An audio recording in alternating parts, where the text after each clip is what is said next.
Bonjour mes camarades, alors quelques mots pour le secteur de l'éducation, qui est un secteur pour lequel le gouvernement à la fois manie deux discours, à la fois le discours de suppression, comme dans le cas de tous les services publics, il faut un petit peu réduire la graisse de la fonction publique, selon eux, et dans le même temps, bon, c'est l'éducation, donc on fait un peu de la démagogie, on dit que c'est une des priorités, l'école est au cœur de la nation, une des priorités.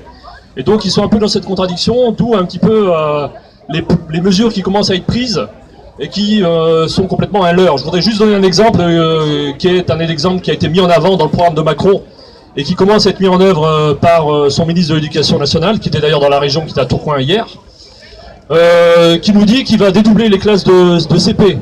C'est-à-dire qu'il va dans tout le territoire, dans les zones les plus difficiles, les enfants, normalement, ils sont à 10 ou 12 par classe, il faudra dédoubler. Et ça, on met beaucoup de propagande autour de ça. La réalité derrière, c'est que cette mesure, elle est faite à moyens constants.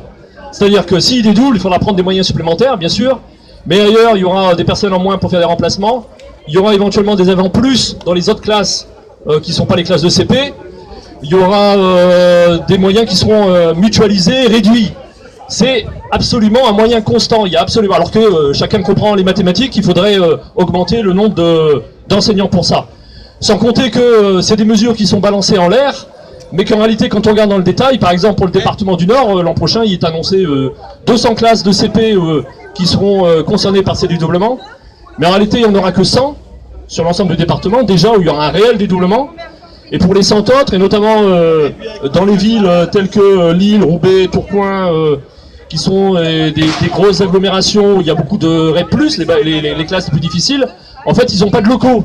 Parce que dédoubler, ça veut dire créer une classe en plus, tout simplement. Et ben donc, en fait, ça sera la co-intervention. C'est-à-dire qu'en fait, il y aura toujours 24 gamins, mais toute l'année, il y aura 2 enseignants.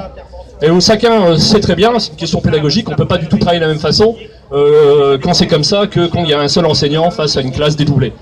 Donc, et ça, c'est pas dit, en fait. C'est vraiment du langage pour essayer de duper son monde. Et c'est ça la réalité des choses, de la politique de Macron derrière. C'est essayer de jeter la poudre aux yeux vis-à-vis des électeurs parents, en quelque sorte. Mais on l'est tous ici, et je crois qu'on va se réveiller, on va voir clair.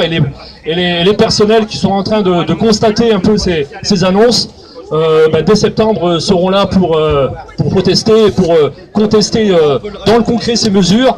Dans ce secteur-là, alors je ne vais pas parler des autres secteurs, mais on a aussi des menaces et des craintes, notamment sur l'enseignement professionnel. On sait que dans son programme, il y a la question de la régionalisation de l'enseignement professionnel, pour être soi-disant plus près des patrons, plus près des offres d'emploi. Mais en réalité, ça, c'est placé sous la coupe du patronat, très concrètement, avec des financements locaux. Et c'est une casse de la valeur des diplômes, parce que l'enseignement professionnel, c'est des diplômes nationaux qui sont préparés.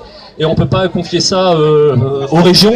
On sait que les régions, et on voit ici dans notre région, notamment Xavier Bertrand, a une volonté d'avoir la main mise sur toute la politique de l'emploi, et y compris donc de la formation professionnelle. Ça, c'est un des dossiers aussi qui est en attente, sur lequel nous on sera extrêmement vigilants, pour dire non, nous voulons des services publics de qualité, dans l'intérêt des jeunes, des enfants, dans l'intérêt des futurs salariés finalement. Et ça, pour ça, il faut se donner les moyens. On est dans un pays riche, quand même, la 4e ou 5e puissance. De l'argent, il y en a, il faut savoir le mettre au bon endroit et pas jeter de la poudre aux yeux pour le mettre dans le CICE et autres mesures comme l'ex-ministre Macron a su mettre en œuvre quand il était dans le gouvernement précédent. Merci mes camarades.